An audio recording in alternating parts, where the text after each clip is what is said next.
Just for the recording, this is part two. I do have COVID, so I'm really sick. So you're going to hear my voice sound terrible, but I still wanted to get these readings done. Let me find a few posts to put in the Jumbotron, and then I'll just start reading. Let's see.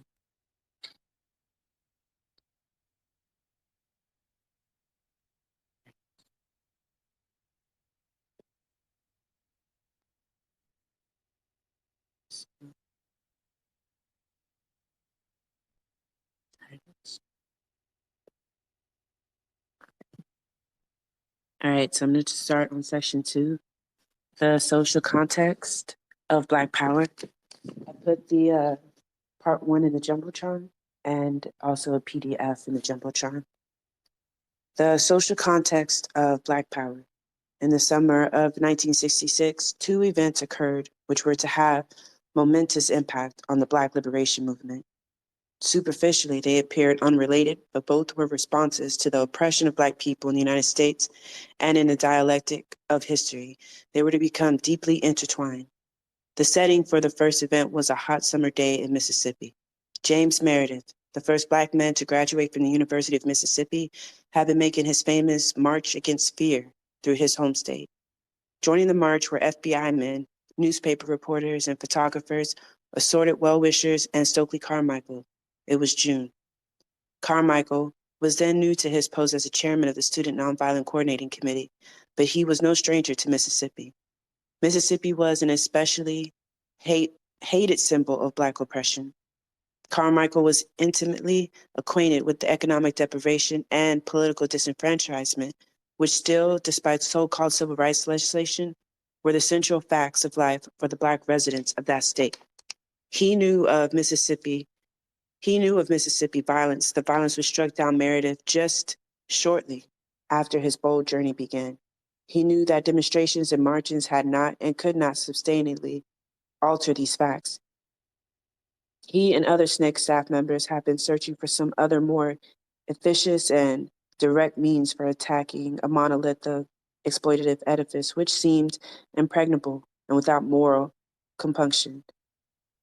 They thought they had found a solution in the idea of Black political power. Willie Ricks, another SNCC staffer on the Meredith March, reduced this concept to two words, Black power. The two words were forcefully expressive and could be used to make a lively chant, as Carmichael and Ricks soon showed. So let me grab some water.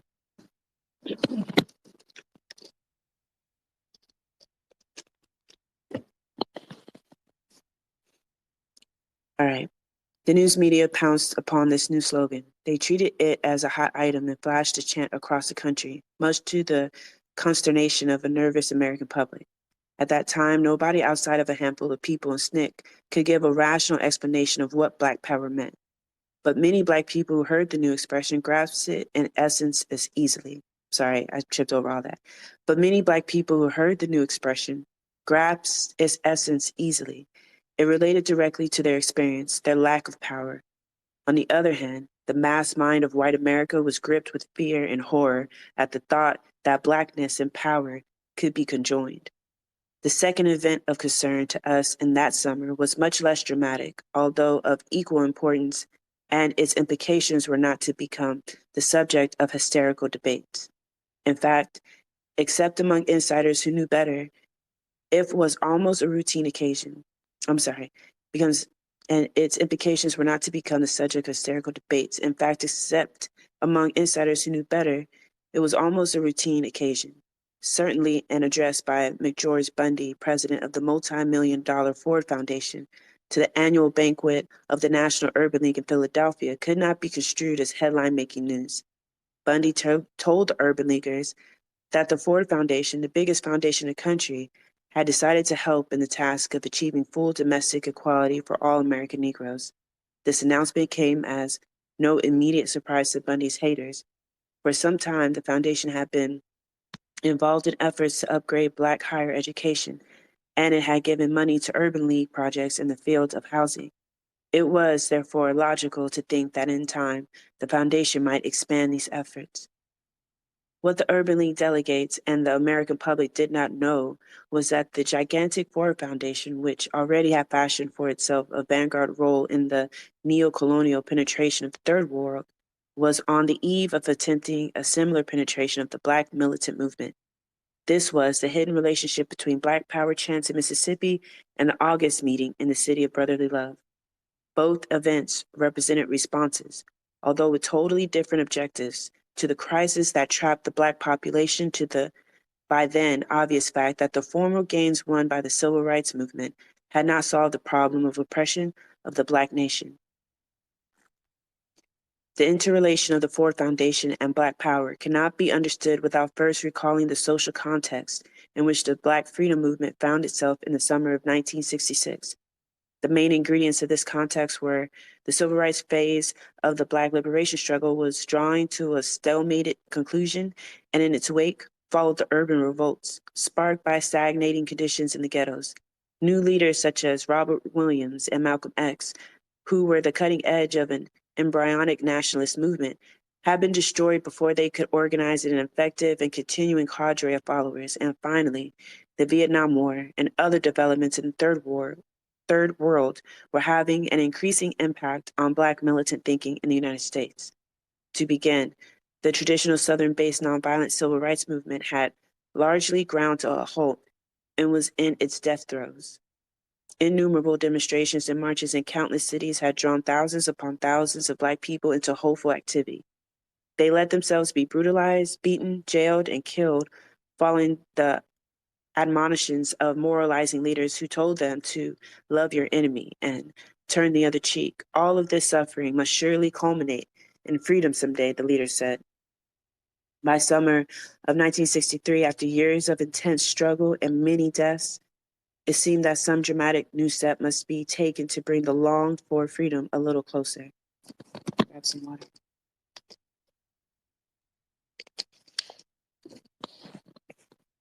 Grassroots leaders talked about marching on Washington and shutting that city down until Blacks were granted full equality. But this militant sentiment was quickly co-opted by the Kennedy administration and the Liberal Labor Coalition in the Democratic Party, which has long claimed the Black vote as its inalienable possession. Thus, the March on Washington, which drew over 250,000 participants, became a summer picnic held in honor of John Kennedy and his Civil Rights Bill, which Blacks were led to believe was the answer to their prayers. But not all was sweetness and light on that noteworthy day.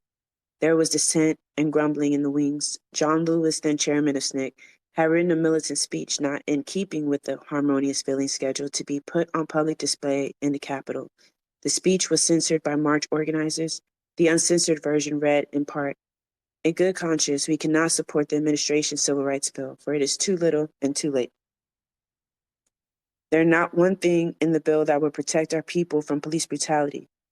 What is in the bill that would protect the homeless and starving people of this nation? What is there in this bill to ensure the equality of a maid who earns $5 a week in the home of a family whose income is $100,000 a year?" Lewis was asking pertinent questions, but these were outside the sphere of civil rights and therefore were not appropriate areas of federal intervention. The civil rights law that was eventually passed in 1964 required, at least on paper, the ending of racial discrimination in voting procedures, certain areas of public accommodation and public facilities, and some places of employment. It also provided for public schools desegregation. The catch in this and in the 1965 Voting Rights Act was in enforcement. Blacks who believed that their civil rights had been infringed upon were required to go through lengthy and elaborate procedures to secure redress. Even so, enforcement was slow, sporadic, and largely ineffective. Federal registrars were set in occasionally, some of the worst areas they never reached. The net result of this procrastination was the Black people and their leaders were educated to the fact that legislation means nothing without effective enforcement. At enforcement, particularly when legislation flies in the face of social convention or established interests, depends on power. The federal government had the power, but it needed the support of the Southern reactionaries, who chaired major committees in the Senate and House.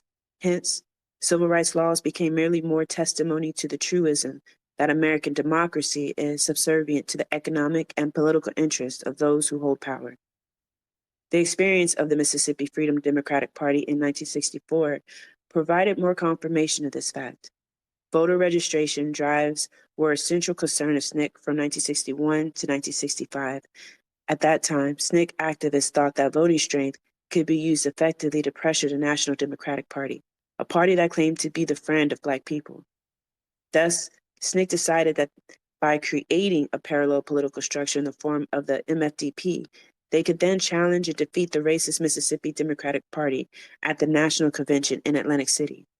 By pledging their unwavering loyalty to the national slate, which the regular delegation did not, the MFDP descendants believed they could secure the ouster of the racist state delegation and thereby record a victory for the democratic process.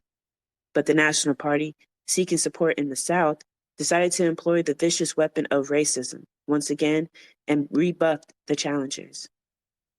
This was another bitter but enlightening lesson for the Black movement. The civil rights movement failed not only because of these setbacks, but also because even the small victories it won benefited mainly the Black middle class, not the bulk of the Black poor. Thus, Blacks who were qualified could get jobs. If there were no jobs in industry, there were frequently openings in the anti-poverty programs for those with suitable credentials. After desegregation laws were passed, more affluent Blacks could dine at downtown restaurants or take in shows at previously segregated theaters. Those who had the money and the stomach for a fight could even buy homes in formerly all-white suburbs. In its heyday, the integration and civil rights movement cast an aura which encompassed nearly the whole of the Black population, but the Black bourgeois was the primary beneficiary of that movement. Hence, in 1966, despite 11 years of intense civil rights activity and the new anti-poverty programs, the median income of Black family was only 58% of the income of an average white family, and Black unemployment still ran twice as high as white unemployment, despite the war-induced prosperity which the country was enjoying. In some categories, conditions were considerably worse. Unemployment among Black teenagers ran at 26%. In the whole area of Cleveland, which experienced a rebellion in 1966 and again in 1968, Black unemployment in 1965 ran at 14%, only 2% points below what it was in 1960. Another important indicator, the Black sub-unemployment rate, which reflects part-time work, discouraged workers, and low-paid workers, was 33% in 1966 in the worst areas of 9 major cities. The quality of education, despite some gains in the number of years of formal schooling attained, remained low. Thus, Black students tested out of substantially lower levels than white youths, up to 3 years difference in level of achievement among 12th graders. Residential segregation proved to be the toughest nut for the integrationist movement to crack. In 1966, a survey of 12 cities in which special census were taken revealed increased rates of segregation, 8 of them. Perhaps the most significant indication of the middle class nature of the civil rights movement was the fact that it did absolutely nothing to alleviate the grim plight of the poorest segments of the Black population. In this section that he's describing, the book we read together in space is called The Color of Law, written by Anofe, goes through like how certain like laws and ordinances in local and state were put into place and they weren't enforced. So on the books, you can say like, oh, it's illegal to do this. But the enforcement of it through organizations like at the time, the FHA and the HOA, which still operate damn nearly the same today, the HOAs and community neighborhood watches and all of those people from civilian to middle management collectively worked to make sure that not only was segregation cemented, but also like spread in places where it wasn't even active before. And that was when the law was on the books where it was illegal to do so. But fascists don't follow laws. And that's the takeaway. Fascists do not follow laws.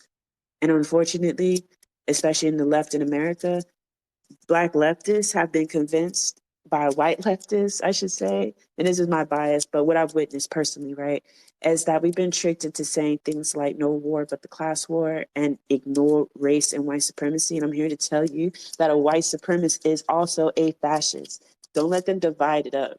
Like all of a sudden, we know what a fascist is when we describe like Trump and as a white supremacist, but we're also describing like the banker. We're also describing the police. We're describing anyone who sides with a fascist system, enforces its rule of law to oppress other people.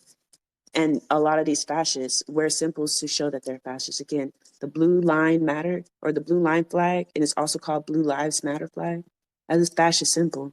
But yet we don't treat it like that. If we saw a swastika, we would know exactly how to react. But we see blue line matter flags all over the place, and we act like that's normal when it's literally a fascist symbol. I'm gonna start just reading.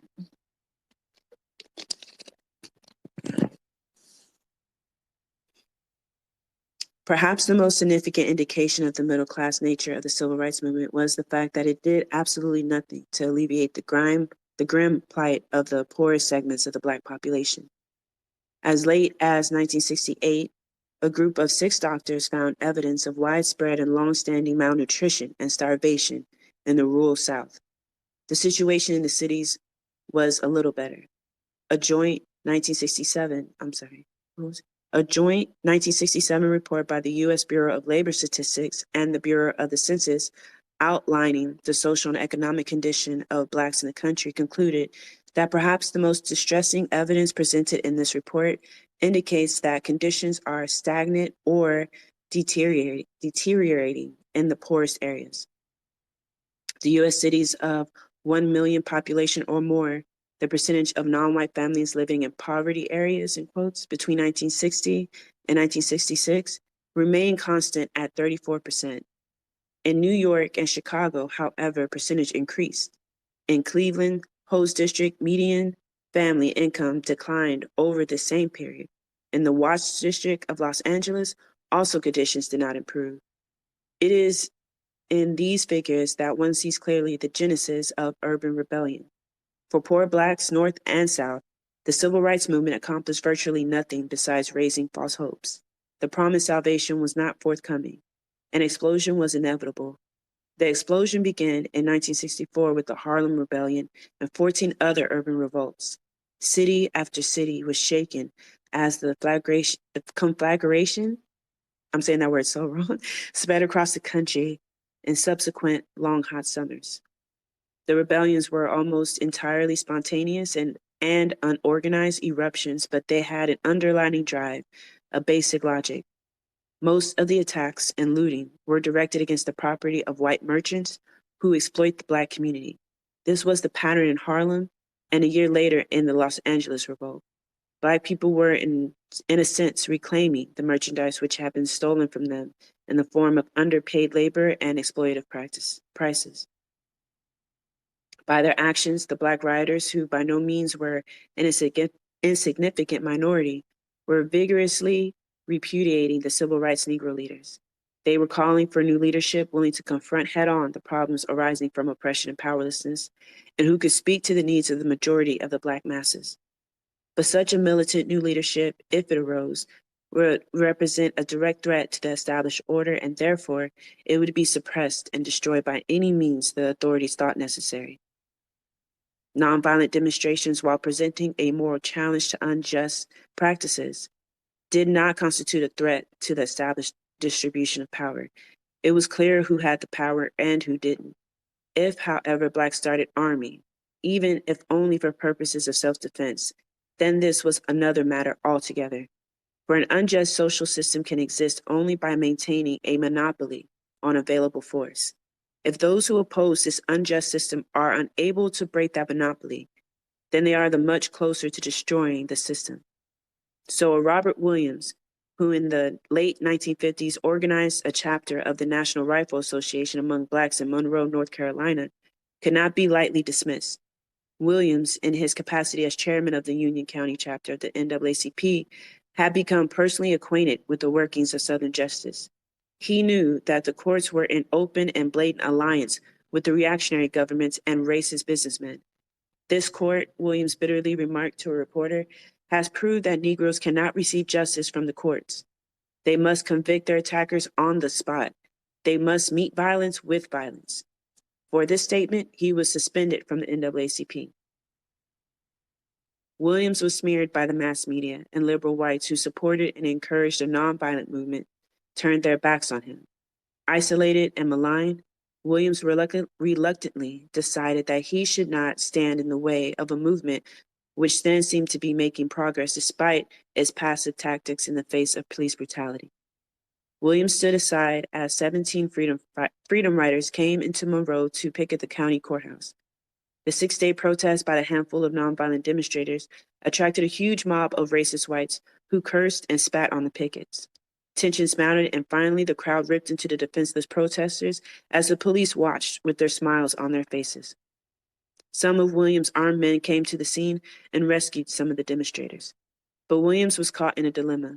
The protesters had unwittingly drawn into the town thousands of angry racists, many of them armed.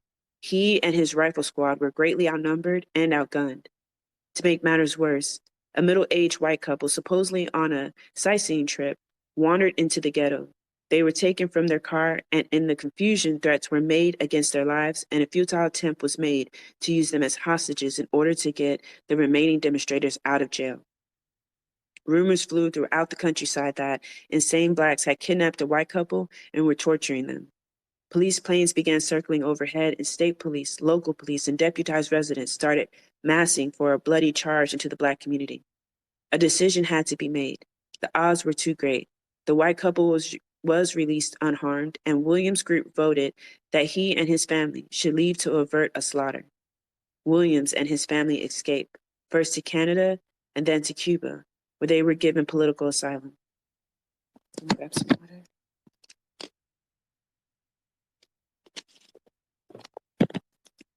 Williams lived in Cuba for 3 years and then went to China, where he now resides. Meanwhile, federal kidnapping charges were filed against him, making it impossible for him to return with impunity. In Williams' case, the authorities sought to suppress a militant and potentially dangerous to them movement by destroying its leadership. A few years later, a variation of this technique, political assassination, could be used in an effort to destroy the young movement which had sprung up around Malcolm X. Malcolm, and the ideological father of the Black Power movement, and one man to whom Harlem's angry masses looked for new leadership. Sorry, I got shortness of breath. A few years later, a variation of this technique, political assassination, would be used in an effort to destroy the young movement which had sprung up around Malcolm X. Malcolm, the ideological father of the Black Power movement, and one man to whom Harlem's angry masses looked for new leadership, was killed just 50 weeks after he officially broke with the Nation of Islam, the Black Muslims. During that last year of his life, Malcolm made 2 trips to Africa and the Middle East, which seriously influenced his thinking.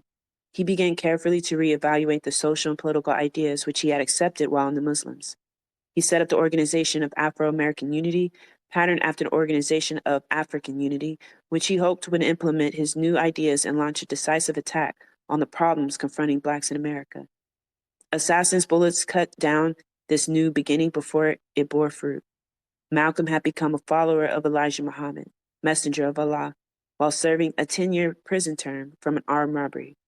Before that, he had lived in the underworlds of Harlem and Boston's Roxbury district.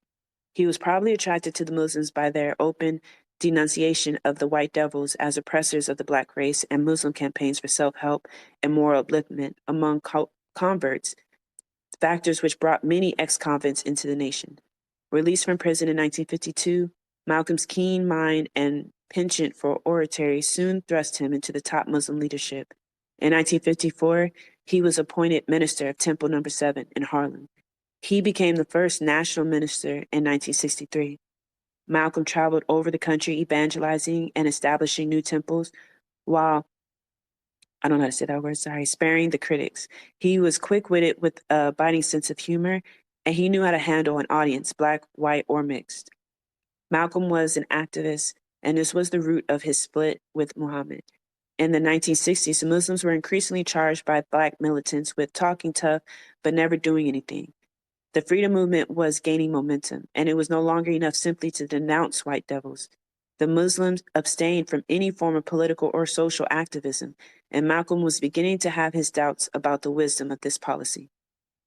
In his autobiography, he admitted, while still in the nation, he began to think the Muslims could be a greater force in the American black man's overall struggle if we engaged in more action. But such ideas clashed with the aims of Muhammad and his lieutenants. Malcolm was suspended from the Muslims in December 1963, allegedly for his highly publicized chickens coming home to roost remark about President Kennedy's assassination. It soon became clear, however, that the suspension was to be of indefinite duration and that he was no longer welcome among Muslims. The following March, Malcolm announced that he was breaking completely with Muhammad. He said that he was willing to plunge into the civil rights struggle around the country because every local campaign can only heighten the political consciousness of the Negroes. Carefully reshaping his thinking, shifting Muslim dogma, and dropping unacceptable tenets while incorporating new ideas picked up from his wide experiences with non-Muslims, Malcolm started constructing his political ideology.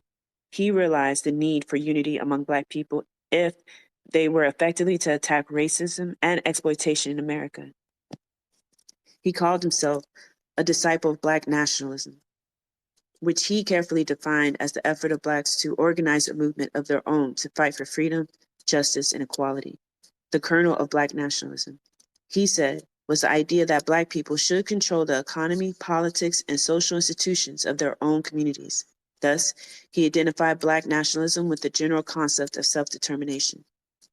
After the split, Malcolm no longer endorsed utopian separatism, the doctrine that Blacks should return to Africa or devote their efforts to setting up a Black state in the United States.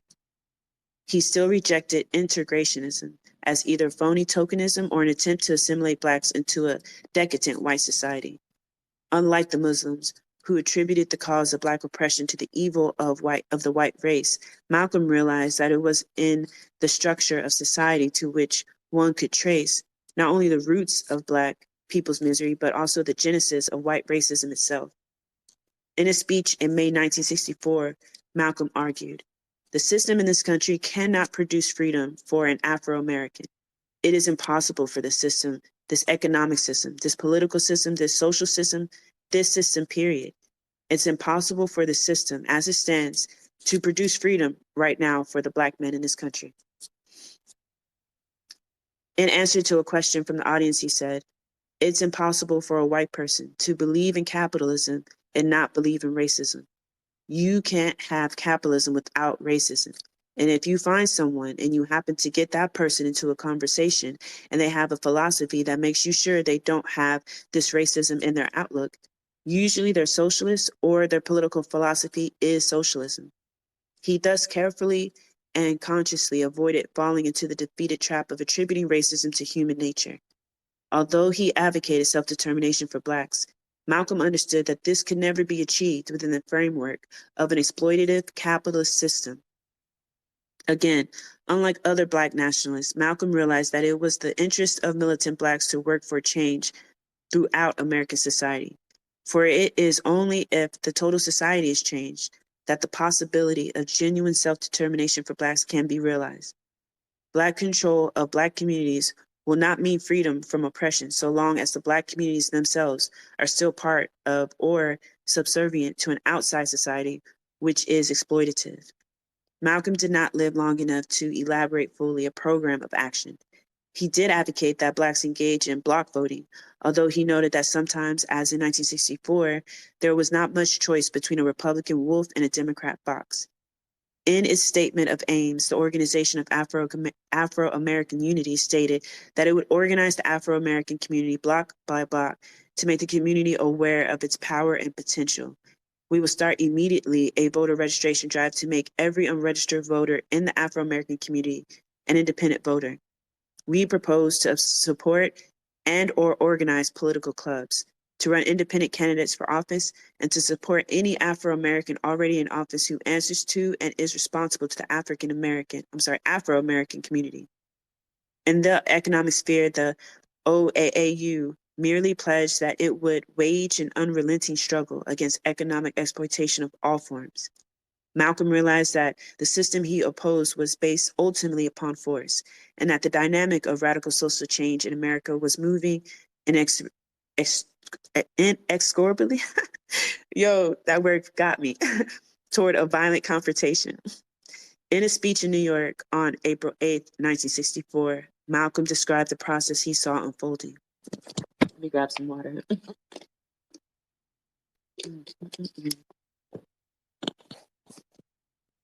So today, when the black man starts reaching out for what America says are his rights, the black man feels that he is within his rights when he becomes the victim of brutality by those who are depriving him of his rights to do whatever is necessary to protect himself.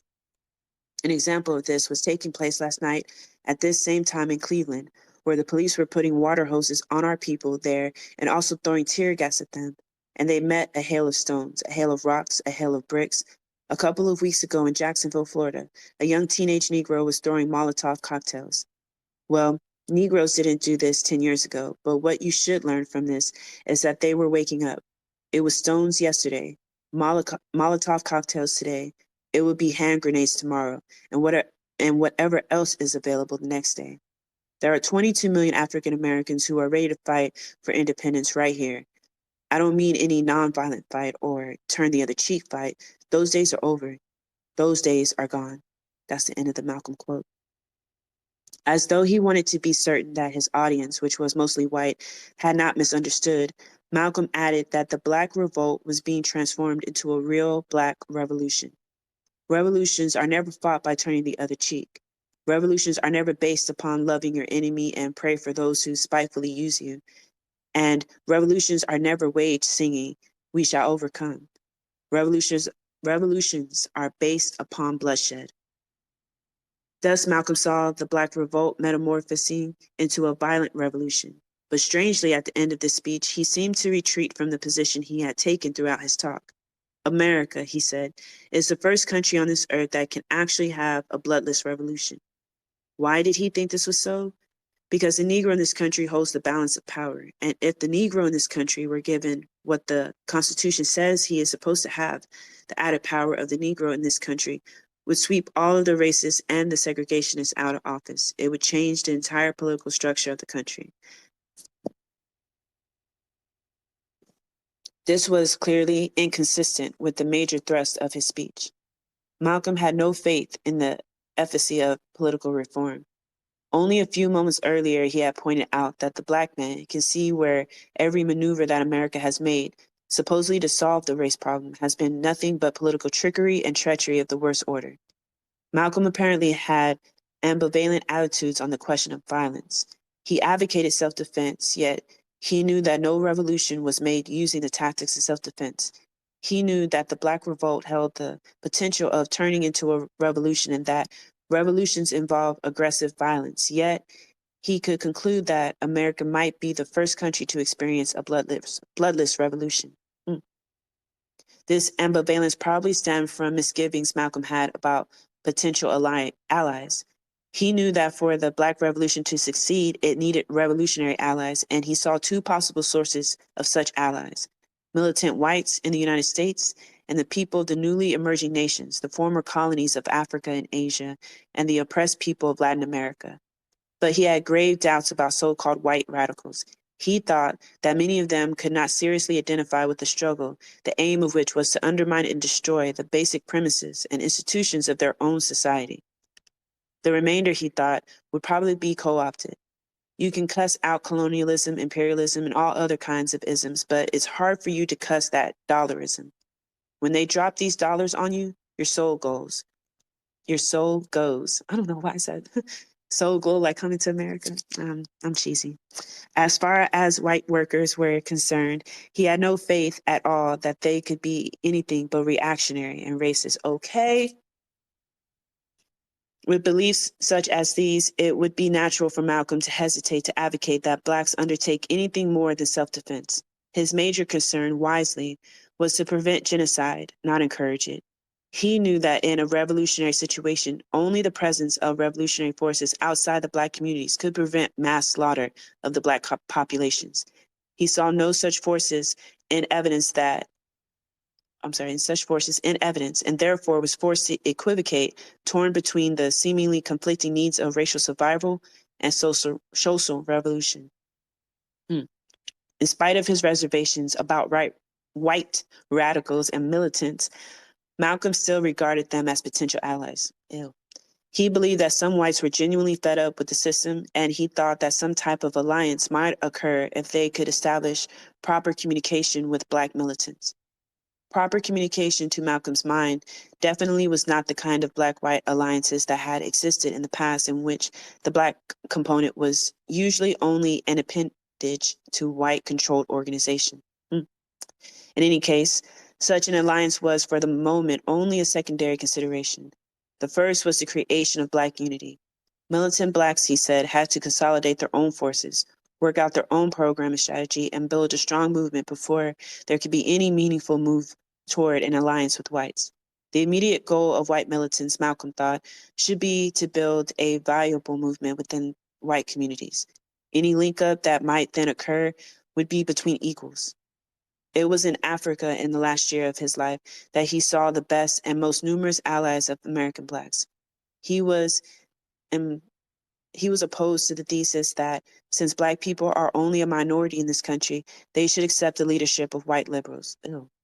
Malcolm argued that Black people should identify with the majority of the world's oppressed and downtrodden peoples and elevate the Black freedom struggle to the level of international struggle for human rights. Absolutely. That's Pan-Africanism.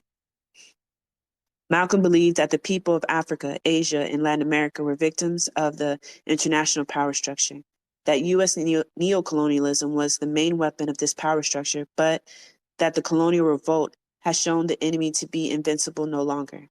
International capitalism, he believed, was slowly being beaten back and replaced with the various kinds of socialisms. At an OAAU rally in Harlem on December 20th, 1964, less than a month after his last return from Africa, Malcolm said, "Almost every one of the countries that has gotten independence has devised some kind of socialistic system, and this is no accident. This is another reason why I say that you and I here in America, who are looking for a job, who are looking for better housing, looking for better education, before you start trying to be incorporated or integrated or disintegrated into this capitalistic system, should look over there and find out what are the people who have gotten their freedom adopting to provide themselves with better housing and better education and better food and better clothing. None of them are adopting the capitalistic system because they realize they can't. You can't operate a capitalist system unless you are vulturistic. You have to have someone else's blood to suck to be a capitalist. You show me a capitalist, and I'll show you a bloodsucker." That capitalism, in its colonial quest, spread racism was self-evident to Malcolm. In his view, this partly accounted for the presence of racism in a supposedly egalitarian America. The same America had profited greatly from the colonial slave trade, and now she stood as the last bulwark of capitalism. Urging the U.S. Blacks internationalize their fight for freedom, Malcolm contended that Black people, as victims of domestic colonialism, should view their struggle in terms of the worldwide anti-colonial revolt, and he took concrete steps to make sure this more than I'm sorry, let me read that again. And he took concrete steps to make this more than mere rhetoric. There we go. He formulated a plan for linking the domestic freedom movement to the international anti-colonial revolt. The civil rights struggle, he reasoned in his April address in New York, involves the Black man taking his case to the white man's court. But when the Black man fights it at the human rights level, it is a different situation. It opens the door to take Uncle Sam to the World Court. Uncle Sam should be taken to the World Court and made to tell why the Black man is not free in a so-called free society. Uncle Sam should be taken into the UN and charged with violating the UN Charter of Human Rights. At another point, Malcolm drew an analogy to give charity to his argument. Real quick, my brain is real foggy because I'm fucking sick, but I want to say in 2001, George Bush enacted to where he put into I believe the Patriot Act. Please correct me in the comments if I'm wrong. That literally, if anyone tries to bring America for human rights violation, America has every right to wage war. That's crazy. To storm basically the Hague. Oh, that's wild. But yeah, look that up. And again, correct me if I'm wrong about the dates, but I'm pretty sure it was 2001 and I'm pretty sure it was George Bush. And literally, put in there that if you bring the United States for human rights violation, they have every right to storm and declare war. The civil rights struggle is reasoned in his April address, plus the UN is sponsored, like the US has most of the power in the UN, so it's basically just the arm of the US. The civil rights struggle, he reasoned in his April address in New York, involves the black man taking his case to the white. Oh, I'm sorry, I already read that. Uncle Sam should be taken into the UN and charged with violating the UN Charter of Human Rights. At another point, Malcolm drew an analogy to give clarity to his argument. If South Africa is guilty of violating the human rights of Africans, then America is guilty of worse violations of the rights of 22 million Africans on the American continent.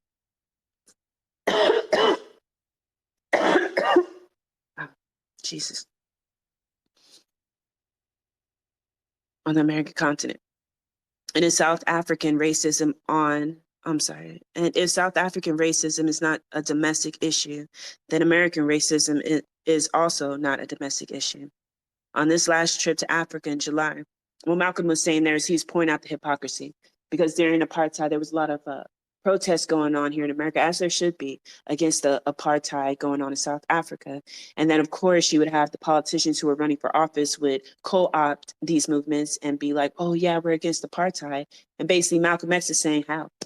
How are you against apartheid when, you literally have apartheid here in America? That's what he's saying.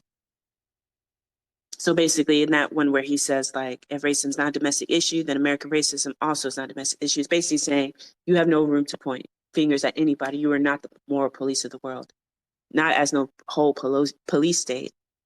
On his last trip to Africa in July 1964, Malcolm began marshaling support for his plan to bring the American racial problem before the United Nations under the human rights provision of his charter.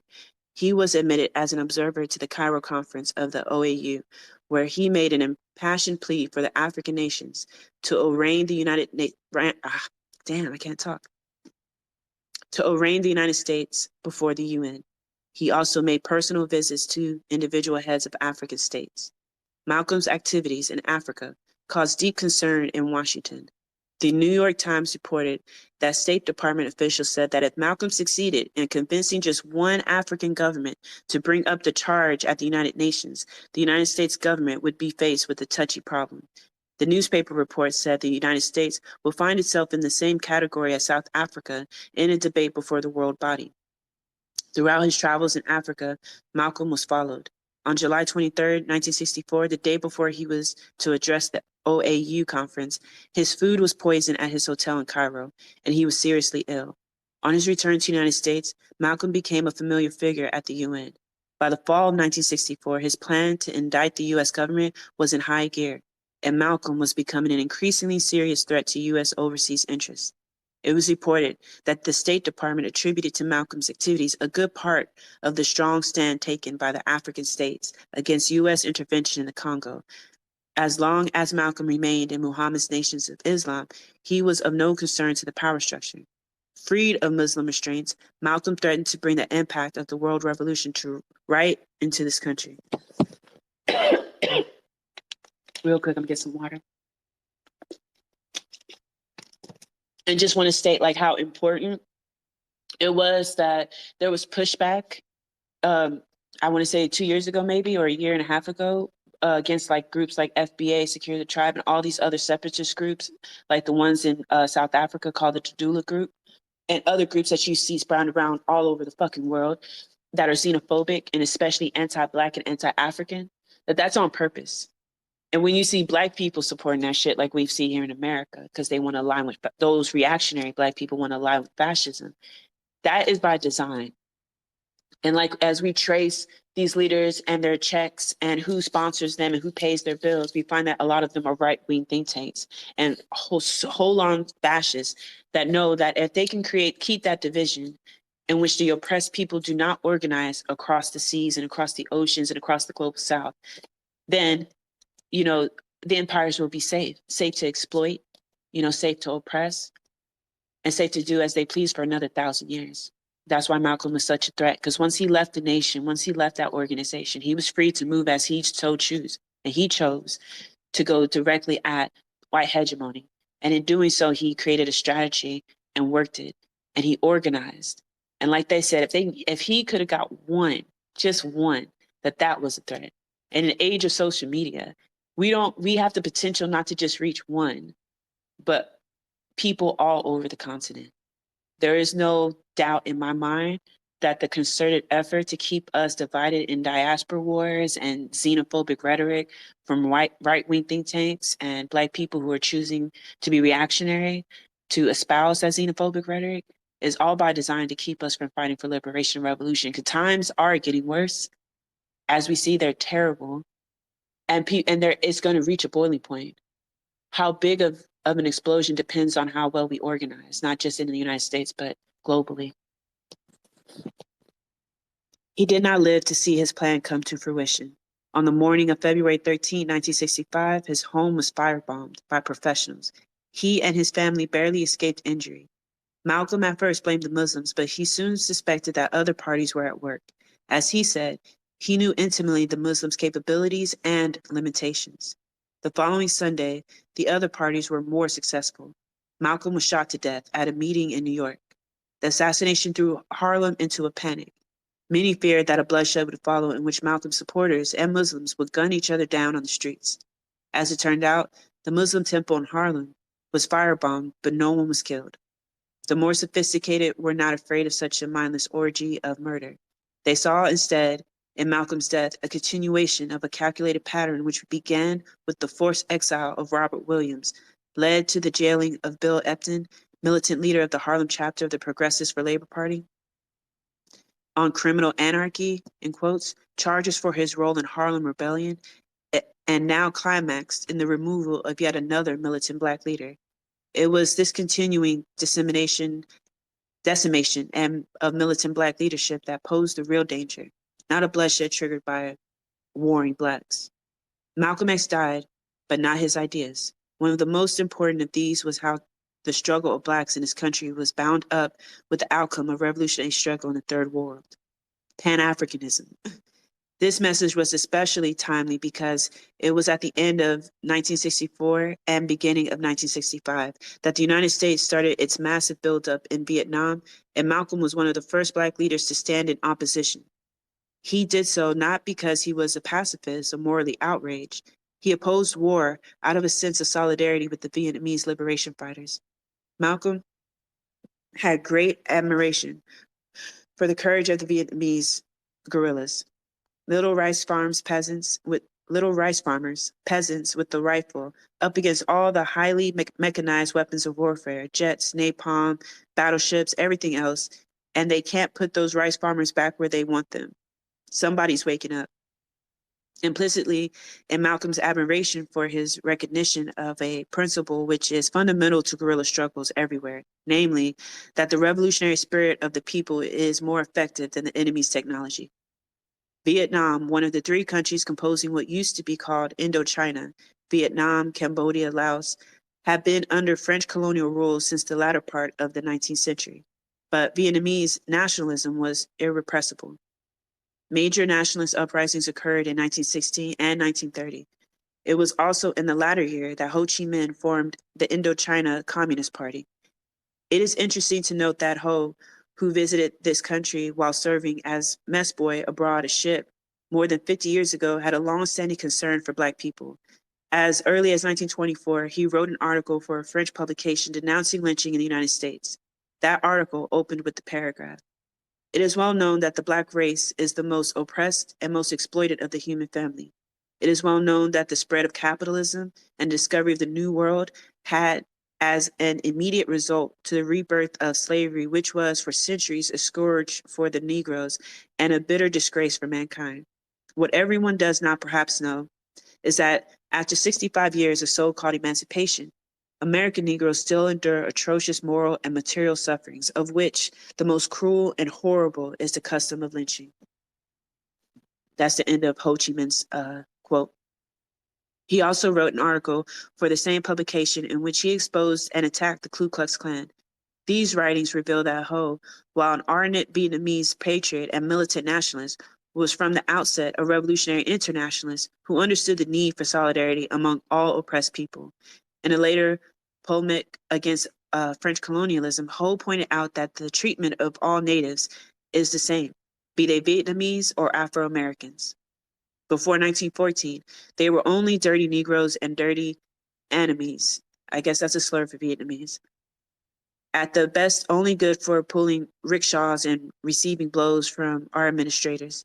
But the declaration of the joyful new war, World War I, they became the dear children and brave friends of our paternal and tender administrators and of our governors, more or less general. They, the natives, were all at once promoted to the supreme rank of defenders of law and liberty. This sudden honor cost them rather dear, however, for in order to defend that law and that liberty of which they themselves are deprived, they had suddenly to leave their rice fields or their sheep, their children and their wives in order to cross oceans and go and rot on the battlefields of Europe. That's the end of Ho Chi Minh's quote. During World War II, Vietnam fell under Japanese domination. The Vietnamese patriots fought the Japanese as they had the French. With the withdrawal of the Japanese in 1945, Ho Chi Minh formally announced the formation of an independent provisional government and proclaimed the Democratic Republic of Vietnam.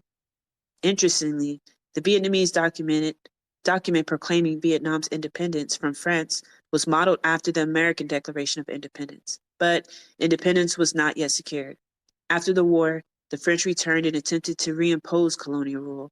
A long and bitter struggle ensued, which culminated with the French suing for peace in 1954.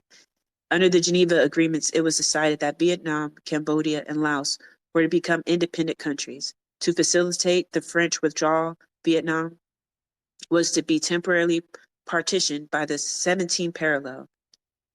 Viet Minh guerrilla forces were to withdraw north of this provisional military demarcation line, and the French were to withdraw to the south before completely leaving the country.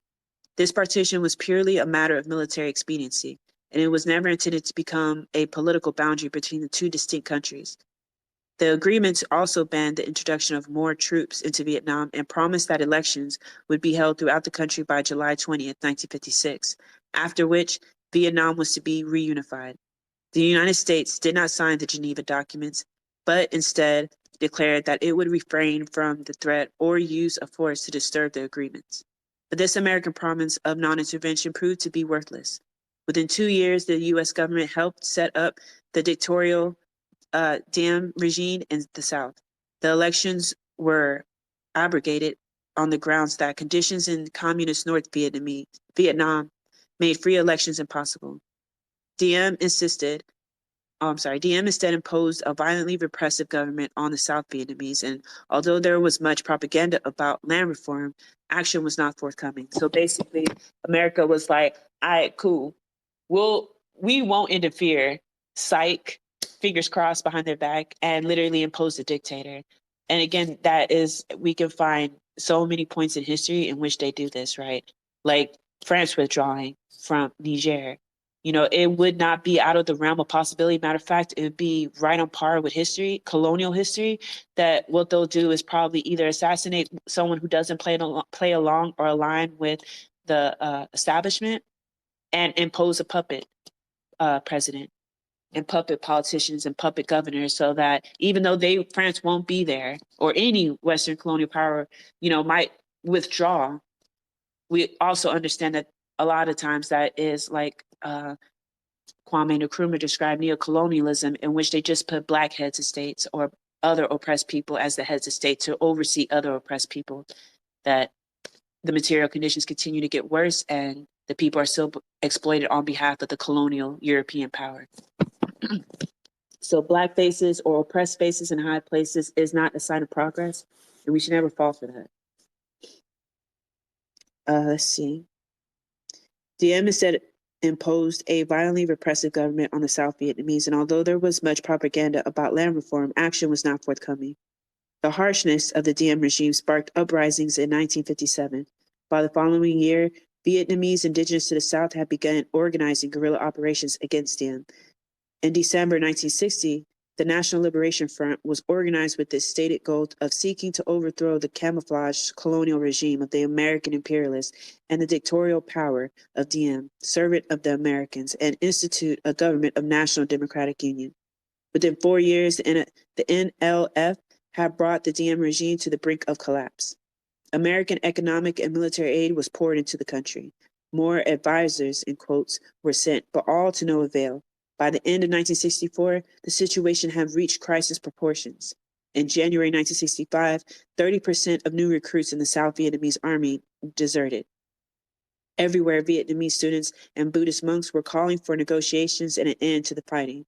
It was at this juncture that the Johnson administration decided on open military intervention, a euphemism for aggression, including bombing of the North. The U.S. government had determined that at all costs it could not allow South Vietnam to become a socialist country. American propaganda about self-determination and freedom of choice to the contrary notwithstanding. There were two basic and interrelated reasons for this. First, the United States had entered the conflict to stop communism, that is, to enforce the interpretation of President Kennedy's agreement to drop the policy of overthrowing Castro as a price for withdrawal of Soviet missiles from Cuba in 1962. This interpretation was that a permanent delimitation of the world into communist and capitalist spheres had thus been arrived at. Second, U.S. officials wanted to ensure that the rich natural resources of Southeast Asia remained available for exploitation by the free world, in quotes. According to an oft-quoted statement made in 1953 by President Eisenhower, if we lost Indochina and the Malay Peninsula, the tin and tungsten, sorry if I say that wrong, we so greatly value from the area would cease coming. Finally, if we lost all that, how would the free world hold the rich empire of Indonesia? The prodigious supplies of rubber and rice, the areas of Thailand and East Pakistan. So when the United States votes $400 million to help the French in that war, we are not voting a giveaway program. We are voting for the cheapest way we can to prevent the occurrence of something that would be of a most terrible significance to the USA, our security, our power and ability to get certain things we need from the riches of the Indonesian territory and from Southeast Asia. That's why I don't understand why we're still falling for proxy wars, because literally they set out their own maps, why they engage in these things and why they give aid. So when we say like, oh man, they gave Ukraine aid, why can't they give reparations? They're not giving aid to the Ukrainian people to help them have better lives and improve their material conditions. They're securing their spot and they're securing white supremacy capitalism. Like that is the thing. Socialism and communism cannot spread because it is understood.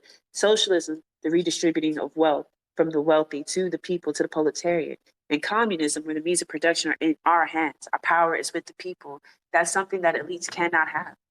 Because that's an egalitarian society, meaning you can't just be on top because you come from a family of fucking colonizers for the rest of fucking millennia. No, everyone's equal.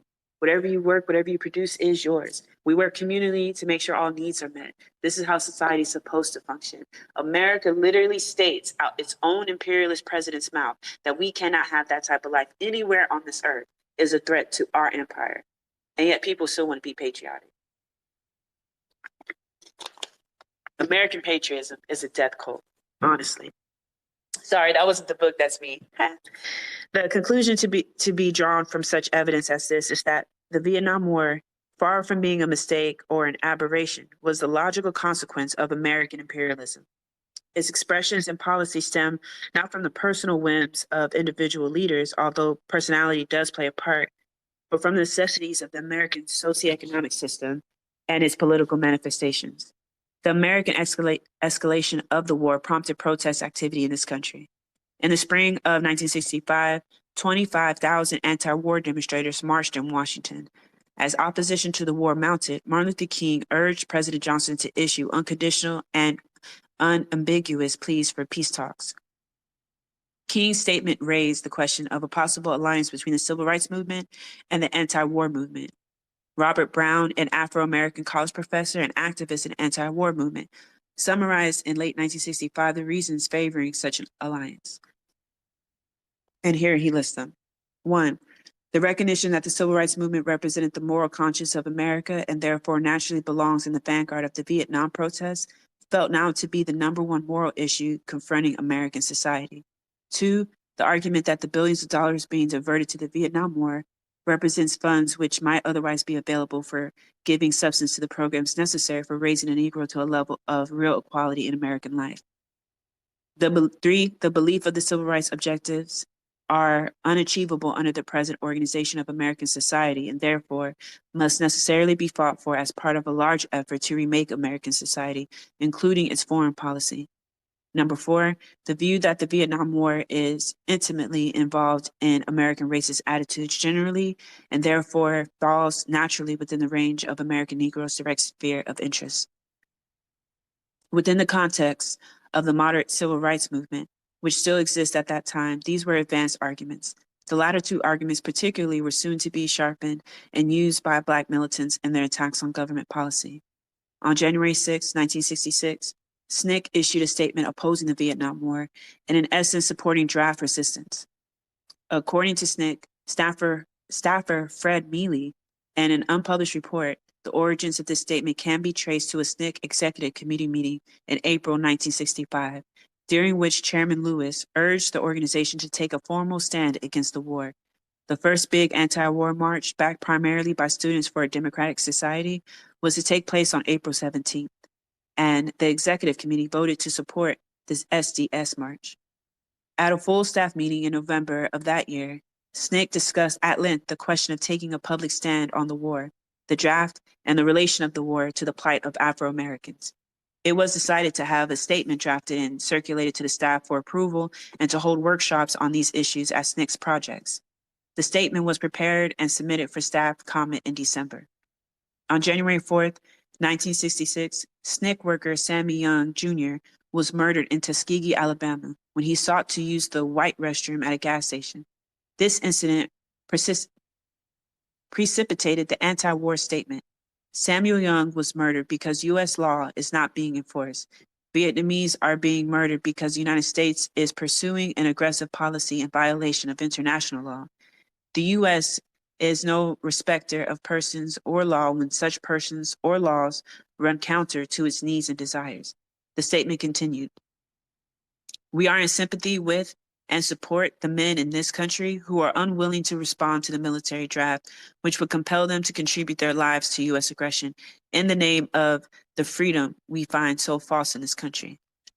It suggested that the building of democratic forms within the society was a valid, if not legal, alternative to the draft. It would be a few months yet before SNCC took an all-out draft resistance stand and began to develop a national anti-draft program. In summary, then this is the social and political climate in which Stokely Carmichael found himself in the summer of 1966.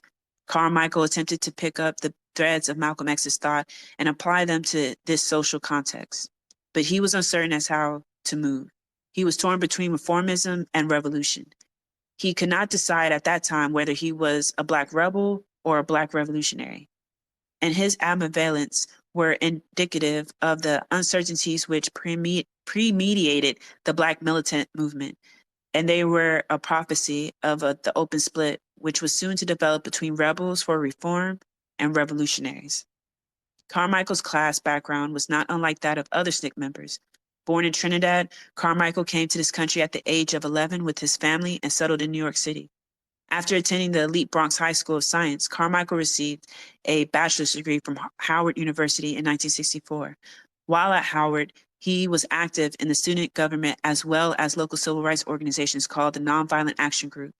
Thus, before joining SNCC, the up-and-coming young man was being primed for the Black middle class. This was true of most SNCC activists in the 1966.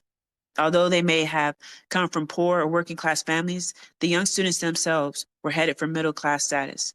Their whole college experience was designed to inculcate them with the values of the Black bourgeois, including its terrible ambivalence and self-hatred.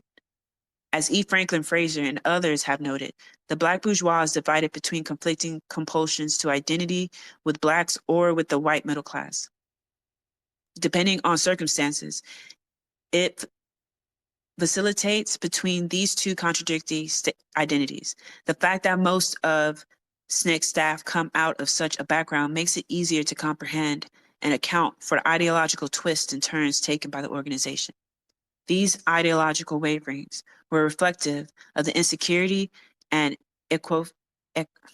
The word is damn, I can't talk for shit today.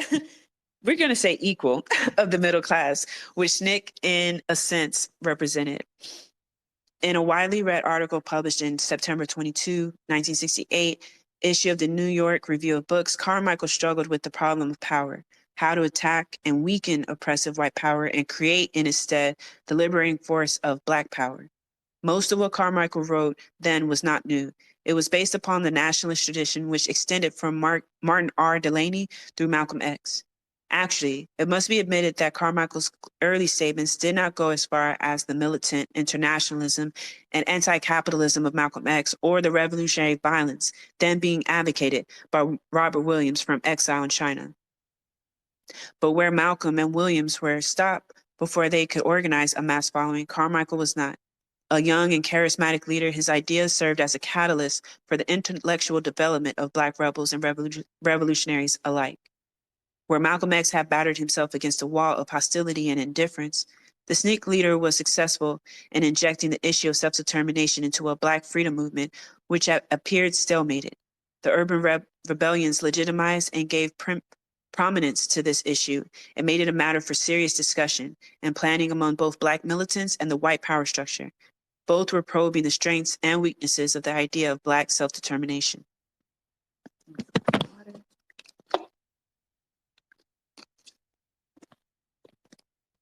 Starting with the basic fact that Black Americans have two problems.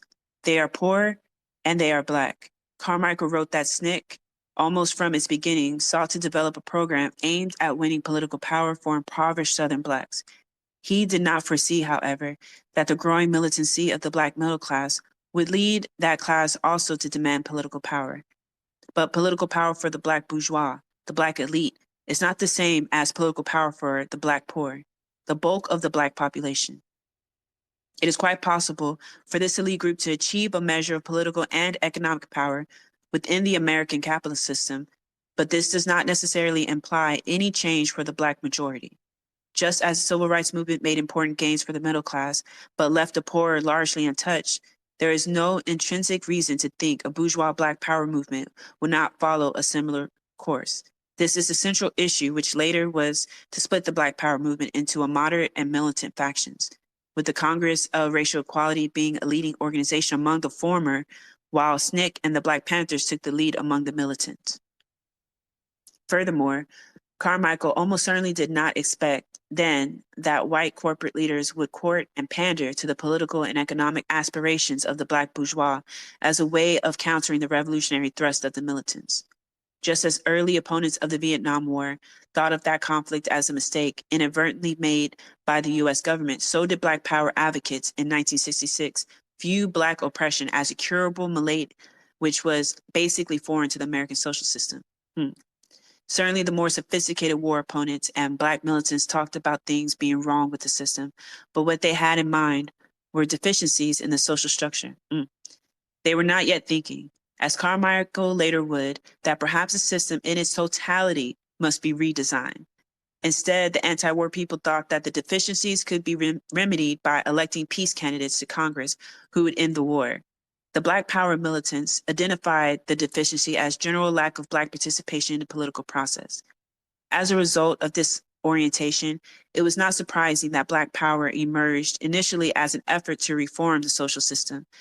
At that time, Black militants were sophisticated enough to know that integration was not satisfactory because it did not change political relations and consequently could not affect the oppression suffered by most Blacks. Hence, it was logical to conclude that only the political integration of Black people as a group into American society could offer any real hope. Therefore, Carmichael defined Black power as group integration into the political process.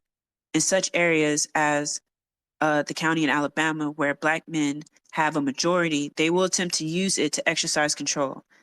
This is what they seek: control. Where Negroes lack a majority, Black power means proper representation and sharing of control. It means the creation of power base from which Black people can work to change statewide or nationwide patterns of oppression through pressure from strength instead of weakness.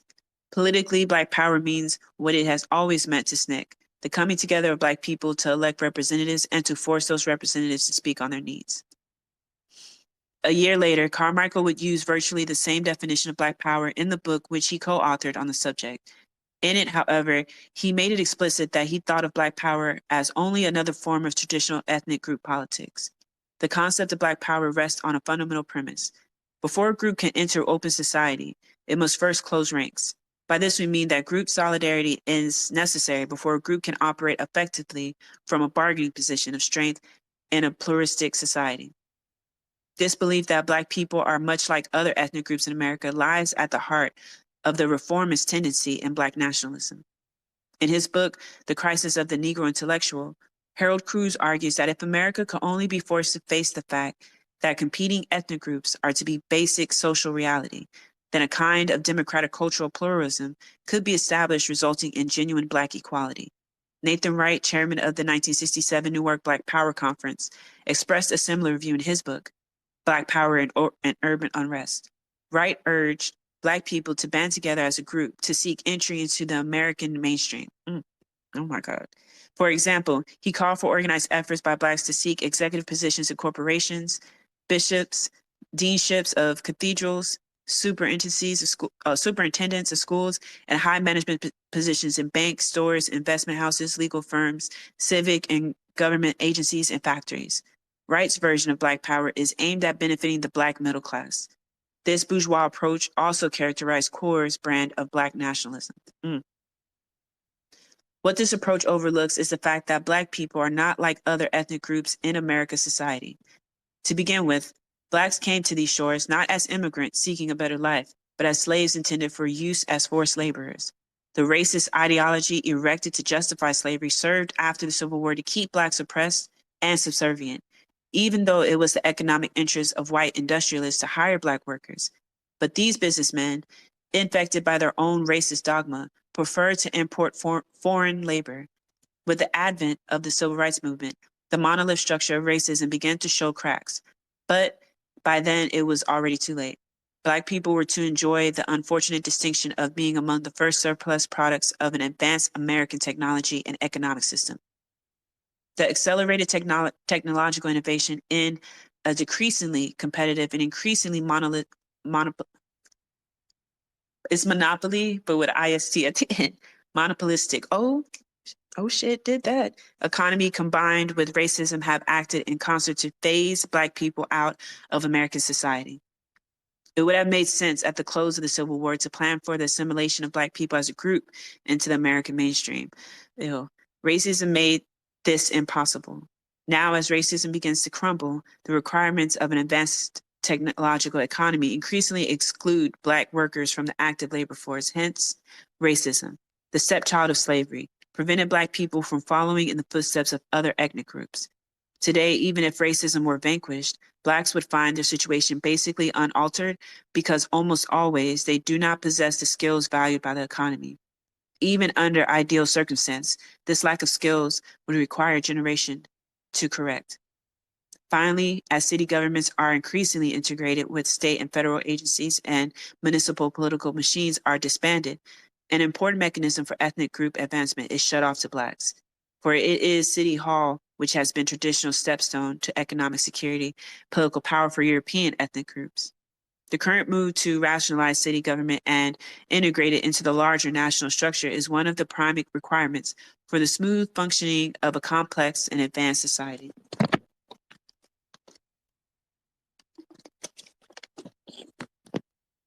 A consequence of this process is that city politics can no longer be a free-for-all scramble, responsive to the ethnic group or groups which can muster the most votes. Instead, the city government itself becomes a mechanism for the realization of national priorities, and this necessarily tends to eliminate a major channel for the anticipated advancement of Black people as an ethnic group.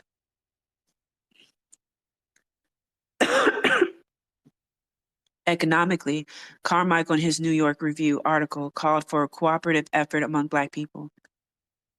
When we urge the Black money go into Black pockets, we mean communal pocket. Sorry, I'm losing my breath.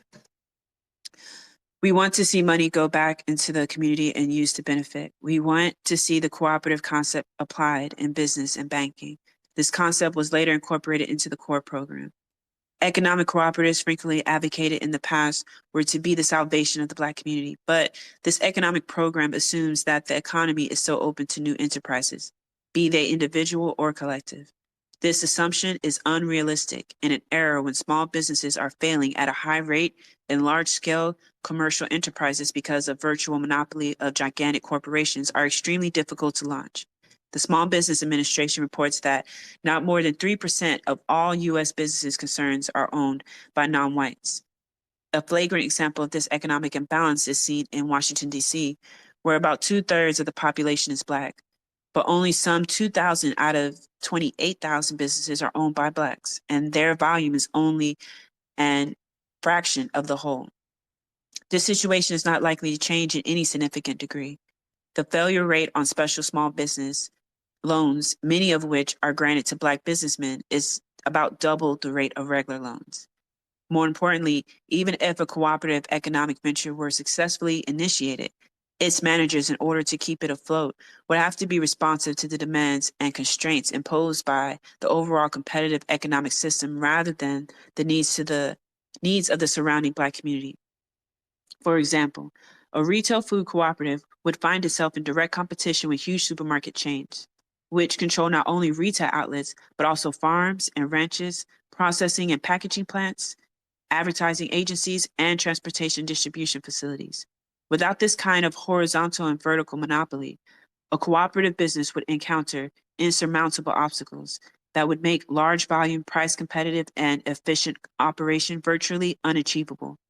On the other hand, the establishing of a large-scale cooperative monopoly would be extraordinarily difficult because of the heavy financing required and the adamant opposition of firms already solidly entrenched in the industry. Hence, a Black retail cooperative would very likely find itself forced to charge higher prices or to operate at a loss. Even if the cooperative somehow managed to survive these difficulties, benefits to the community from such a marginal undertaking would be minimal at best. The major beneficiaries from this cooperative would be at the administrators and managers hired to operate it. After all, their salaries must be met before there can be any price reductions or dividend payments. Consequently, Black capitalism, even on a cooperative basis, would function primarily to the advantage of middle-class Blacks who have management skills, the class least in need of such benefits because it is increasingly favored by American society at large. The need for psychological equality and Black consciousness was also stressed in Carmichael's 1966 article. Only Black people can convey the revolutionary idea that Black people are able to do the things themselves. Only they can help create the community and aroused and continuing Black consciousness that will provide the basis for political strength. This thought would later be taken to its logical extreme by cultural nationalist Ron Karenga. The revolution being fought now is a revolution to win the minds of our people. Karenga would argue that the Black revolt could not proceed until the cultural revolution had been won. We must free ourselves culturally before we succeed politically. The cultural nationalists would replace the hope of Black revolution with a curious mystique encompassing Black culture and art and reactionary African social forms. To go back to tradition is the first step forward, wrote Karenga. In essence, the cultural nationalists asked nothing more than that Black people be accorded recognition as a distinct culture group. If it meant pacifying rebellious ghettos, white America was only too happy to grant this minor concession. The question of potential allies is perhaps one of the most difficult problems facing Black militants. Carmichael struggled with the problem, but without much success. He was looking for a numerically significant section of the white population which might become an ally of Blacks. Whatever. He thought that poor whites might play this role. You thought. We hope to see eventually a coalition between poor Blacks and poor whites. Yet a few lines later, he stated, poor whites everywhere are becoming more hostile, not less, partly because they see the nation's attention focused on Black poverty and nobody coming to them. Carmichael suggested that middle-class young whites assume the task of organizing poor whites, but he didn't seem to have much confidence in a successful outcome of this project. Perhaps he realized that poor whites were as much trapped by their own racism as Blacks were trapped by white racism. He certainly recognized this fact in the case of white industrial workers, long the hope of the white left, who, seeing their own security threatened, can now be counted among the most vicious racists in the country. When the young white activists failed to civilize the white community, they were roundly castigated and attacked by Black militants for not being serious radicals. But this easy criticism missed the point. If Black survival really is at stake, as Black militants are fond of asserting, then Black radicals must assume primary responsibility for seeing to it that hostile whites are neutralized and friendly whites are won over to an effective joint struggle. This is not to say that Black organizers should begin flooding into white suburbs. Obviously not. It is to say, however, that it is ridiculous to contend that racism and exploitation are the white man's problems. For if racism and exploitation are allowed to continue, it will be the Black community as a whole, not sympathetic middle-class white students, which will be the greatest loser. It is thus politically irresponsible to lament that no domestic allies are in sight. The Black radical, if he is serious, must take it upon himself to search out and, if necessary, create allies for the Black liberation struggle. The original formulation of Black power, as expressed by Carmichael, contained not only the seeds of militant Black reformism, but also the genesis of revolutionary Black nationalism. Any social order maintains itself through the exercise of power, whether directly or indirectly. In particular, the groups or classes within a society which enjoy a privileged status as a result of the functioning of the social system seek to preserve that system in a stable equilibrium. They do this by accumulating and using power. Power is based ultimately on one, the availability of force, and two, the existence of pervasive social attitudes or social mythologies accepted by all segments of the society that justify the actual use of force against external or internal threats. Whether a threat exists and how it is defined is normally determined by those who hold power. In a theocracy, for example, force may be available in the form of a holy army, and the loyalty of that army is assured by the religious mythology, which is accepted and internalized by soldiers and commanders alike. In the United States force, it is available to the ruling structure in the form of police and army. These forces may be deployed in the name of freedom, law and order, or the American way. This rhetoric is based partly on popular ideas about the nature of American society and partly on the social mythology of private property rights, the defense of which is the most socially important ultimate, though not always immediate, justification for the use of force. Nearly all Americans believe, because they have been taught from childhood to believe, that those who are designated as owners have an inherent and inalienable right to use in any manner they alone see fit that which is termed property. The social consequences of this belief are enormous. Thus, the disposition of property, such as industrial plants, corporations, banks, retail, and wholesale consumer enterprises, etc., which decisively affects the lives of millions of people and which derives its value and meaning from its social nature, is left in the hands of private individuals or small groups whose overriding concern is the profits occurring from the property rather than its social utility.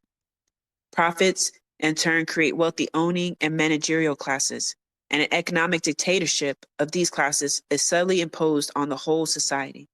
The result is the partial nullification of political democracy.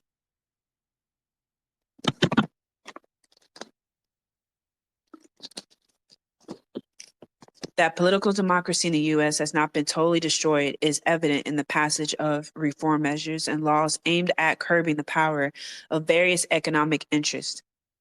But at the state and national levels particularly, the country's legislative machinery has allied itself through the apparatus of the Democrat and Republican parties, with one wing or another of the economic establishment. As this establishment is not yet monolithic, there is room within its ranks for considerable dissension, conflict, and change.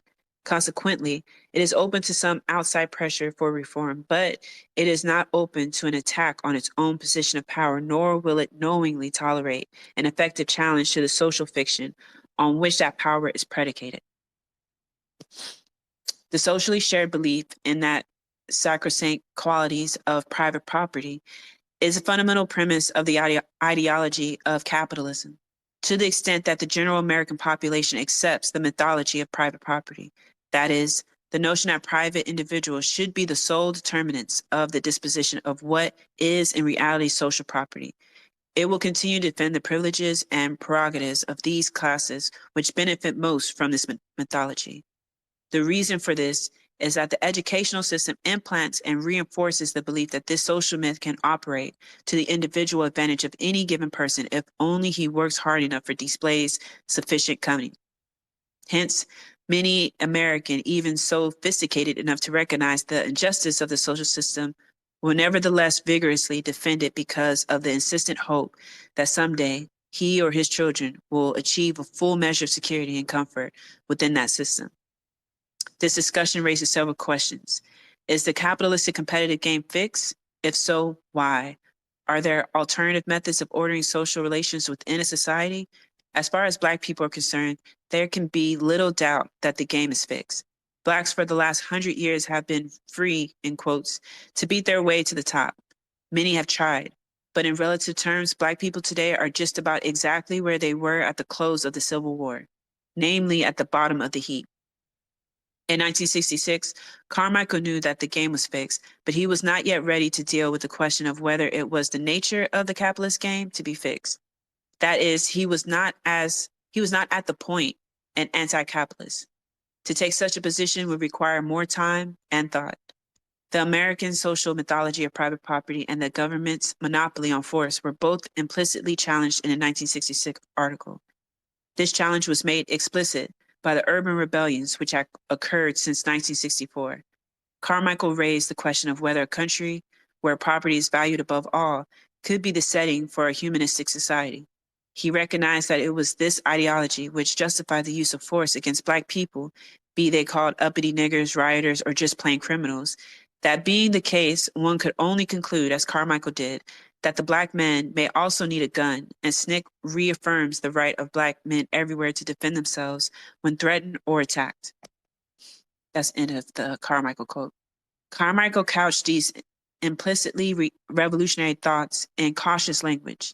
Since 1966, however, it has become ever more clear that the Black revolt will be accompanied by violence because those who propagate the mythology of property rights will not allow peaceful change. It is precisely this social fiction of property rights and the system of force and exploitation which it justifies, which stand as the primary enemies of Black people. It is in a sense that the looting which accompanied urban rebellions was a rudimental revolutionary act. Looting constitutes a direct assault upon the edifice of private property. As socialist Russell Dines and E.L. Corintelli have noted, the looting that has occurred in recent racial outbreaks is a bid for the redistribution of property. This statement expresses the object and social implication of an act whose immediate motive may be any number of personal or subjective factors.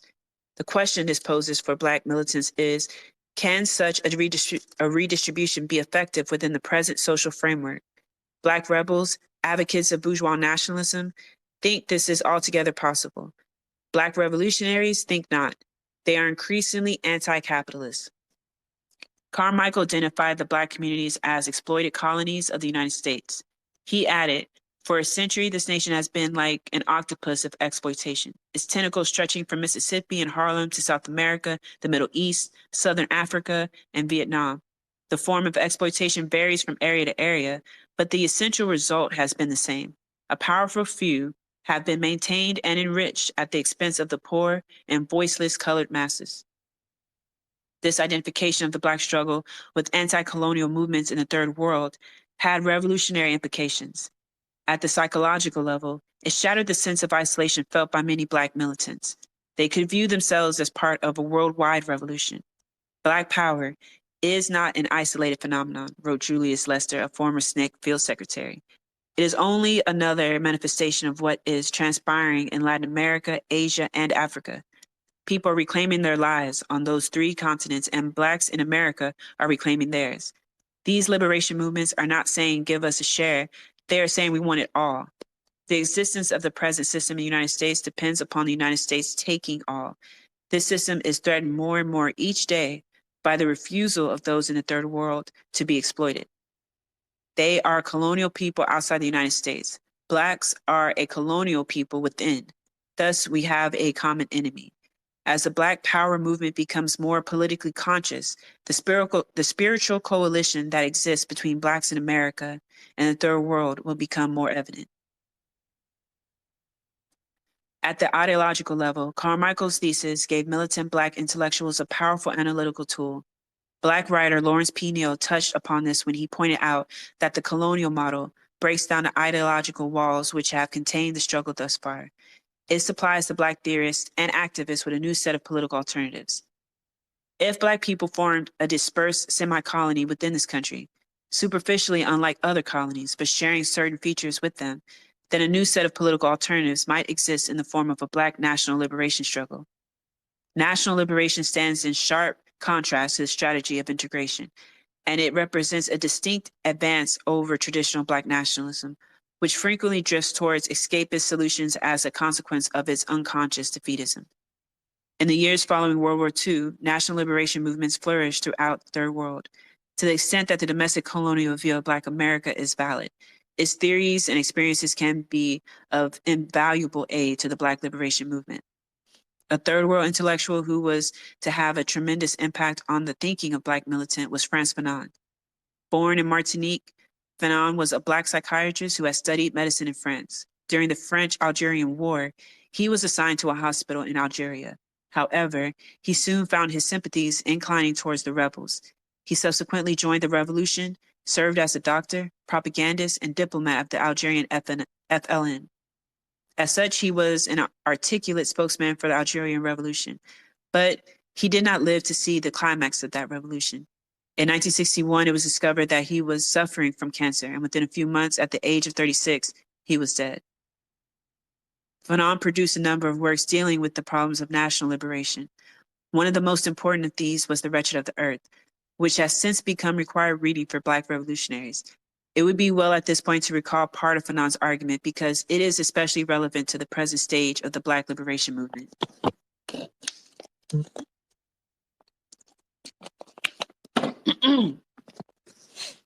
Fanon first noted that the colonial world is divided in two. A dividing line is established between the natives and the colonists. The boundary is maintained by the police, who also have responsibility for enforcing colonial law within the native quarter. The natives are pacified and subjugated by brute force. This force dehumanizes the native. Colonists treat him as nothing better than an animal. He has no personality or humanity. He is simply an object to be used at the pleasure of the colonists. This is seen especially in the violence with which Western values are imposed on the native, and the native, in freeing himself, must ultimately reject them. The violence with which the supremacy of white values is affirmed and the aggressiveness which has why am I stuck on this word? Permeated, boom. The victory of these values over the ways of life and of thought of the native mean that in revenge, the native laughs in mockery when Western values are mentioned in front of him. In the colonial context, the settler only ends his work of breaking in the native when the latter admits loudly and intelligibly the supremacy of the white man's values. In the period of decolonization, the colonized masses mock at these very values, insult them, and vomit them up. So basically what he's saying, a sign of a defeated people is when they start parroting white supremacist rhetoric and talking point and propaganda, which we see often. Hate to see it. The prime message with the colonial rulers bring to the native is that he must submit completely to the newly established status quo. The first thing which the native learns is to stay in his place and not to go beyond certain limits. This is why the dreams of the native are always of muscular prowess. His dreams are of action and of aggression. The colonized man will first manifest this aggressiveness, which has been deposited in his bones against his own people. This is a period when the niggas beat each other up. That's in quotes. The native is forced to accept the status quo, which he hates. In his anger, he becomes irrational and turns against his family and friends. Where individuals are concerned, a positive negation of common sense is evident. While the settler or the policeman has the right to the livelong day to strike the native, to insult him, and to make him crawl to them, You will see the native reaching for his knife at the slightest hostile or aggressive glance cast on him by another native. For the last resort of the native is to defend personality vis-a-vis his brother. Basically saying, we'll see endless videos of the police brutalizing and killing us. And we'll see, these fucking crackers who deputize themselves on behalf of the state, killing us and kidnapping us and torturing us and shit. But we get more angry at like insults from each other. So that's not like a blanketed statement. It's to look around and see like, damn, is that where we are? Is that where we are as people? And obviously it would be yes. But that doesn't mean just stay there and just chastise and wag a finger. It means to notice it and fix it promptly. Like when these crackers violate, you should be bouncing their heads off the pavement. And when your brother or your sister violates, we should be showing grace. And we should be practicing conflict resolution because we understand that community is necessary in order to be liberated. If the native does not express such pent-up aggression against his own people, then he sublimates it and finds an outlet in religious mysticism or art forms. The native is possessed by spirits and demons, or he exhausts himself in dances which are more or less ecstatic. But colonial forms do not endure indefinitely. The colonial power, by its own actions, helps to create classes among the native which are capable of initiating an anti-colonial struggle. The westernized intellectual and the native commercial elite. These are the classes that frequently begin nationalist agitation and organize nationalist political parties. They array themselves in opposition to the traditional tribal chiefs who have cooperated with and sold out their people to the colonial power. But because they are themselves elite, standing on the backs of the native masses, the intellectual and native business classes alone are incapable of transforming the nationalist struggle into a revolutionary struggle aimed at liberating all of the native population. These classes vacillate, sometimes threatening to do violence to the colonial rulers, sometimes seeking to strike compromises which are advantageous to themselves. Thus, Fanon wrote, "The native intellectual has clothed his aggressiveness in his barely veiled desire to assimilate himself to the colonial world. He has used his aggressiveness to serve his own individual interests. Thus, there is very easily brought into being a kind of class of franchised slaves, or slaves who are individually free. What the intellectual demands is the right to multiply the emancipated and the opportunity to organize a genuine class of emancipated citizens. On the other hand, the mass of the people have no intention of standing by and watching individuals increase their chances of success. What they demand is not the seller's position of status, but the seller's place. The immense majority of natives want the seller's farm. For them, there is no question of entering into competition with the settler. They want to take his place. The peasantry is systematically disregarded for the most part by the propaganda put out by the nationalist parties. And it is clear that in the colonial countries, the peasants alone are revolutionary, for they have nothing to lose and everything to gain. The starving peasant outside the class system is the first among the exploited to discover that only violence pays. For him, there is no compromise, no possible coming to terms, no colonization and decolonization are simply questions of relative strength. The exploited man sees that his liberation implies the use of all means, and that of force first and foremost. Once the native masses begin picking up weapons, then the colonists become loudest in their pleas for nonviolence. I know that's right. They assert that nonviolence is the only way to achieve social change, and they invite the native elites into their offices to discuss the situation. The colonial rulers are particularly fearful because blown up bridges, ravaged farms, repressions, and fighting harshly disrupt the economy. The native politicians unintentionally contribute to this unrest. The politicians who make speeches and who write in the nationalist newspapers make the people dream dreams. They avoid the actual overthrowing of the state, but in fact, they introduce into their readers or hearers consciousness, the terrible ferment of subversion. The native masses. Damn, my bad. Let's see. When the native masses make their move and begin burning and destroying, then it must be admitted by all concerned that the colonial society is in deep crisis. The authorities take some spectacular measures. They arrest one or two leaders. They organize military parades and maneuvers and Air Force displays. But these displays of force only serve to reinforce the native aggressiveness. The repressions, far from calling a halt to the forward rush of national consciousness, urge it on. The nationalist politicians are surprised by the insurrections. They are overtaken by events. But the nationalist leaders move quickly to take advantage of the situation. They make militant statements and claims to be speaking in the name of the rebelling native masses. They contend that if sweeping reforms are made, that order can be restored. They may even demand an end to colonialism. The colonial power welcomes this opportunity to deal with reasonable spokesmen. Cornwell was. The colonists offer the nationalist leaders a share in power over the colony. They may even grant a share in power over the colony. They might even grant political independence to the colony if pressure is great enough, and support those nationalist leaders who pledge that they will restore order and protect the economic interest of the colonists. In short, the imperialist objective is for colonialism to be transformed into neocolonialism, and the nationalist native elites to cooperate with their former enemies in subduing and controlling the rebellious colony. The revolution, they hope, will be subverted, and the native masses will thereby find themselves under the yoke of a new ruling class. The main difference is that where once foreign rulers oppressed the entire nation, now a minority of the nation exploits and oppresses its propertied majority. Fanon presented this analysis more than 6 years ago, but it is accurately described the juncture of which the Black liberation movement finds itself today. So I'm going to stop there because I'm tired. But I'll go ahead and pick up I'll see how I feel later on today. But yeah, that was Black Awakening in Capitalist America. Unfortunately, I am starting to lose my voice again. I'm starting to feel tired, so we won't have a discussion, but I encourage y'all to open up spaces and have discussions about it. And I'll probably join in listeners while I lay in bed and rest.